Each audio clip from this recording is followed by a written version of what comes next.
to Snowtasstic. My name is Snow. Let's do some learning.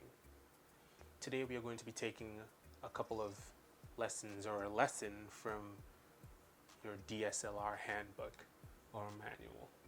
So we're going to be talking about 3 components of your DSLR that help you produce images, which are your ISO, your aperture, and your shutter speed. So basically all these 3 components manipulate or affect the light that goes into your camera. One way or the other, I will explain to you why. But they still have significant things they do to help you produce an image. First, we're going to talk about your shutter speed. It's like the eye, the eye in your lens, which you place on your camera to be able to capture images. But it's like the eye, and that feature is like the blink, but then that is the motion that the camera uses to capture a still image. And the shutter speed can either be low or high. A higher shutter speed makes your shutters close quicker and captures faster images, gives you more crisp images, more defined images. A slower shutter speed closes kind of slowly, and slow shutters allow more light into your image, but they can also cause blurry images or ghosting. Okay, so we learned about the shutters or the shutter speed. Now we're going to talk about your aperture. So the aperture in your camera basically controls the depth in your camera or in an image that you produce.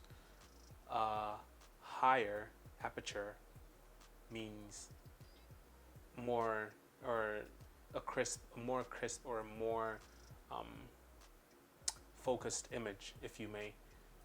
That just means if I place my aperture on the highest aperture possible, sometimes even if you go up to 5.0, everything in your frame or in your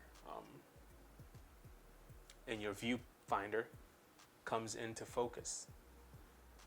And as you can see in this frame or in this view, I am sharp and my background is fairly shallow. This is a lower aperture, and lower apertures cause depth of field, which means you focus on a certain point in your frame, and that frame is sharp, and then everything else out of that line, like that continuous line, is blur. So when I place my hand in front of me, that's blur, but when I place my hand closer to my face, that's sharper. That's aperture. Typically, aperture also, like I said, allows light to come into your camera. So a higher aperture makes everything in the frame sharp, and that allows less light to come into the camera. It affects every single component, affects the light that comes into your camera. So when your aperture is high, the light that goes into your camera is fairly low. So you produce a sharper image, but it's darker. So you have to compensate for that darkness with an external or an artificial light. Okay, so the third we're going to talk about is your ISO. ISO is primarily the controller of the light that comes into your image. So whenever you have a higher ISO, you have a more bright image. Whenever you have a lower ISO, you have a darker image. That is primarily the notable setting or component of your DSLR that makes you know, or of your camera, that makes you know that your image is going to be higher in intensity or lower in intensity. So you can have your ISO at 100, or you can bump it all the way up to 3600.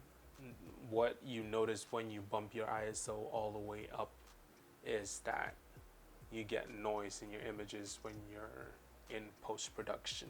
Most photographers like to keep their ISO low to make the image crisper and to make to have the less noise possible in the image. Well, this lesson has been a short one. I'd appreciate if you leave a like or you leave a comment in the comment section below on things you'd like to know or things you'd like to learn, and I'll do my best to produce those contents for you. All right, until next time, adios.